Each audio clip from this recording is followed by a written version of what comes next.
welcome to the MCS analysis by Strenti with our top 10 video here on GSC for the November 2019 sitting. So let's get straight underway on exactly what this is. Well, essentially we choose a bunch of issues, 10 to be exact, on a range of factors. In particular, the focus in the pre-scene, how much space is devoted to it, how important it is to the examiner, but also to say the SWOT analysis that we will have looked at in the strategic analysis video, and also what kind of features or importance they'll be attached to by the directors, so the mission and vision statement, for example.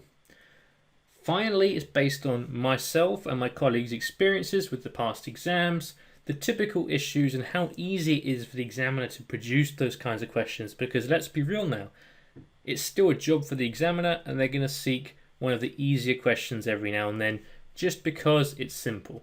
So with that said, let's get to how we're going to prepare for these issues. Well, when you go through each issue, if anything strikes you as something you're a little bit uncomfortable with, you're going to want to prepare those key models as a key revision tool for yourself from the pre-scene information.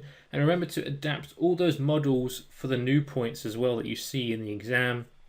There's no use being super hot on the pre-scene material if you do not use the unseen material, because that's one of the key things that the examiner says in their report, that a lot of students ignore the new information and just go guns blazing on what they know that they've had, in a document for 3 or 4 weeks now. So that's not what they're looking for. You definitely want to focus in on all the stuff that's in the unseen as well. Next, you want to practice the mock exams that cover these key issues. If any of them are not very familiar to you, or you're a bit worried about how that might come across in an exam setting, check out any mock exams available. And following that, you want to find relevant real-life examples that can help support your arguments. For example, if we look at automation, perhaps, well, Amazon's warehouses are a good example where they've got very few human staff taking care of a multitude of robots that do packing and picking in the warehouses. And then with that said, we also want to learn all the typical key points, advantages, disadvantages, and we want to be prepared for which models are appropriate to which issue. Mismatching them could be a bit problematic because you'll probably not end up answering the question as required. So with all these things said, we can now kick off with issue 10. And this one is value chain efficiencies. We know from the pre-scene that there's quite a high emphasis on quality management, really seeking the best efficiencies available. And one of the things that stuck out to me was that they've got an in-house software team creating a competitive advantage. It signals the idea that this is going to be an ongoing thing for them as a company. They're going to want to keep on pushing the efficiencies, but also there was a specific mention of automation as a key objective moving forward in the packing and picking sort of competence, because they still have a lot of employees that are just standard humans. That sounds a bit silly, but normal employees are working in it, and it's quite labor intensive, and they were discussing the automated approach that could be taken in future. And finally, it's quite a popular topic with examiners because decision making is what this kind of topic is, and it's a key part of earning leadership marks, which are a little bit more tricky to test. So it's one of the default ways the examiner goes to for testing it. So what are the likely issues? Well, further efficiencies, of course. Where can they be done? This might rely heavily on the unseen material. Economies of scale as an idea needs to be perpetrated throughout your answer, potentially, depending on the kind of question. If it's more of an inquisitive question about why or how, you might want to put in differing levels of economies of scale as a topic. But it might also not fit. Really does depend on the context. Finally, the automation is a likely issue. So this is going to be sort of a big flagship topic if it does come up. When I was talking about the economies of scale, it's not going to be a question that literally says economies of scale. That's going to be very unlikely. So you have to do a bit of judgment. In automation, however, it will be expressly discussed as a topic. Now, if automation comes up, it will probably be paired with a requirement about how we handle staff as a stakeholder, because automation causes redundancies. Redundancies lead to low morale. Low morale means the learning curve can't really apply too well as a theory, so all the manual efficiencies that are gained over time by repetition are lost by the lack of motivation. So with this said, that's the kind of issues we're going to have with value chain. And what kind of points should we raise? We have to understand how the value chain works. And essentially it's about incorporating added value at every stage of the business's process. The implication of strategic decisions on the value chain, for example, automation is a big one. It will mean that there'll be less employees. There might be, IT risk involved that, is impacting the strategic implications for the strategy rather.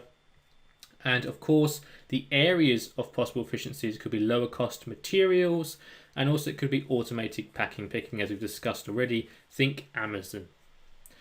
So that brings us to issue 9, which is funding. And I brought this up because we have quite a lot of cash and a lot of debt capacity. But importantly, even more so, is just how easy it is to test. As I mentioned, F2 won't require you to do any calculations in the exam. It's just not a thing at the case study level at the moment. So it sort of leans heavily on IFRS and it leans heavily on funding as a topics, because they have a lot of implications and strategic elements and pros and cons, or rather, do's and don'ts maybe in IFRS's circumstances that make it easy to test, but also test your F2 knowledge, which they can't really do as well with the limitation of no calculations. So that being said, it's quite a common topic, and cash will be needed to support any new investment project. We've got a lot of cash and debt capacity, so again, new investments are really, really key. Perhaps vertical integration, perhaps acquiring a footwear brand, which I have said a lot throughout the videos if you've seen them all, so I do apologize. But also, this will come down to what are the likely issues, and that's acquisition, typically, new projects. Organic growth could be a thing, in terms of just new markets, expansionism in a normal sense without acquiring a company. Short-term working capital could be affected, but it's usually an add-on issue to an investment topic. So for example, it could be, how do we penetrate XYZ market? What are the projects that are best for this? And then once you've decided what projects are best, or how do we fund that, could be the second requirement. That's the kind of reasoning and implications you get from the examiner when they construct these questions with finance involved. So what are the key points? We are listed. We have the opportunity to have a rights issue because of that. We could sell debt securities like debentures. We also have a high debt capacity due to a pretty low gearing. It's pretty sort of 20-ish% available if we really wanted to push it. Very, very strong gearing. And we have a good amount of assets to secure loans against, about $1 billion. So again, lots of scope for debt to be utilized. And what is the suggested order of raising finance? Well, typically cash for small projects. We've got plenty of that. A small project might be quite a relative term for this company. This is a company with $3+ billion in revenue. So a small project could be quite an expensive one still in a raw amount kind of sense. We do have a lot of cash though to support that. Debt funding is definitely next because we have such an abundance of availability. WACC dictates that we want to have a little bit more debt than what we have at the moment, so get a more optimal balance. And then we can maybe look at the equity options, such as a rights issue perhaps, if there's a real big need for a huge finance sort of deal. So this does bring us now to issue number 8, which is pretty related to finance, but it's focused on that investment side and acquisition. Now, why did I suggest this? Well, in particular, there is a need to invest. Well, first and foremost, there is a specific need to invest. In particular, the market is very competitive, it's mature, and that means that consolidation is a key driver for growth. Despite the fact that our strategy is leaning, or at least there was a mention of focusing on organic growth, there's definitely a real reason to go for that inorganic boost, because we don't want to slow down on growth. We don't want to go too slow because we're becoming a mature industry. But when you are a mature company, I should say, but once you are operating as a mature company, specifically in a mature industry as well, you are looking at consolidation as a key driver. And it's a very common exam question, easy to test, good way to test the people marks as well for E2 in terms of appeasing stakeholders. And of course, I keep saying this, but that footwear, it's terrible. Anyway, what kind of questions are we going to get perhaps? So we could get a question on a report on the benefits and drawbacks of acquiring a company. This could be with an accompaniment of unseen material on the kind of features and characteristics of several companies or just one company. And it could also be a Porter's 5 Forces question of, okay, so this company looks pretty good, but they do operate in this market. What does that market look like in terms of Porter's 5 Forces? That could be a way in which they spin up the question a little bit to think about more the sort of wider external environment as well as the acquisition. So the key points we must raise: the benefits of acquisition. So what is the synergies that will be achieved? For example, if they have their own distribution channels, their own stores, well then we could take them over, rebrand them as GSC stores perhaps. That could be a key synergy. Improve our brand image and sort of awareness in some communities. What type of integration we have to discuss? So is it horizontal? Are we going to take on another sportswear brand? Or is it vertical? Are we going to take on a supplier or a distributor? Also, we do have an opportunity to acquire a company. We have cash reserves. There could be a low share price of a rival potentially.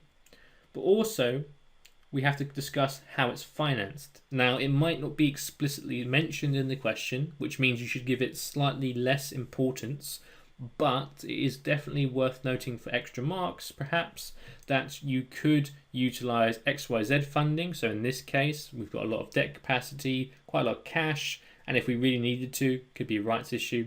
That might be appropriate for some questions. Finally, as I mentioned, GSC have a great deal of debt capacity, and of course that cash. So do bring in the finance elements if necessary. It might be a separate requirement as we saw with issue 9. So do bear that in mind. Don't conflate the two too much unless it's obvious that it's one requirement as a whole. Hello, it's me again. I just wanted to take a few minutes of your time to first extend my hope that you enjoyed the free sample that you've just viewed, but also to just sort of explain what else the strategy do to help you pass your exam really effectively, provided you found our sample particularly interesting and insightful, of course. So, of course, we have a study text for every module, ranging from P1 to F3, and the certificate level is also free on our website. So we have study texts throughout the CIMA course, every module you could hope to study. The certificate level are free, as I mentioned, and then the rest of them, ranging from P1 to F3, are all available to purchase. Alongside this, if you're not so much a study text kind of student and you prefer a visual way of learning, we have the course videos. We essentially break down the study text into bite-sized presentations with a walkthrough, and it's a very, very, very engaging way of explaining the course. Following this, we have the pre-scene analysis, where we break down each pre-scene sitting into a number of videos, going through the whole document, but also adding a top 10 recommendations for what will come up in the exam, and also a strategic analysis where we put all the models you'd find in E2, for example, to the pre-scene itself, whichever that may be at the time. Alongside this, we provide an industry analysis. This is a document and accompanying video which help you give that contextual information in your exam. So, for example, if the pre-scene's on the oil industry, the industry analysis will break down the oil industry, the current topics, trends, issues, what the competitive market looks like, all those kind of aspects, all condensed into one so you can spend your time wisely in your study period. Following on from this, when you actually want to practice all this knowledge, we have mock exams for all of our materials. So StudyText has a generic mock exam based on the module, whereas the pre-scene analysis has mocks available to purchase that are based on that specific pre-scene that are targeted to the key issues we believe will come up. And if you're not content with just doing those mock exams and practicing that way, we have a marking and feedback system where you can purchase the ability to send in your paper, have it marked by a CIMA qualified accountant, and get personalized feedback on whether you can improve X or Y area. And sort of finally, if you will, if you're feeling really underprepared and that exam is coming really, really soon, the master classes are offered by Astranti, and they're essentially a crash course in anything you could want for that topic. So if it's a master class on the pre-scene, it's going to give you absolutely everything that you could possibly need to know about the pre-scene in one really condensed sitting. Likewise, if it was the F3 masterclass, you would have all of F3 gone through in a very crash course style presentation and video link.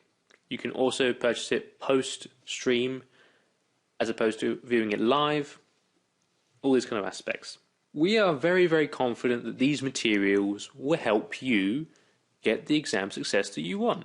So we have a pass guarantee.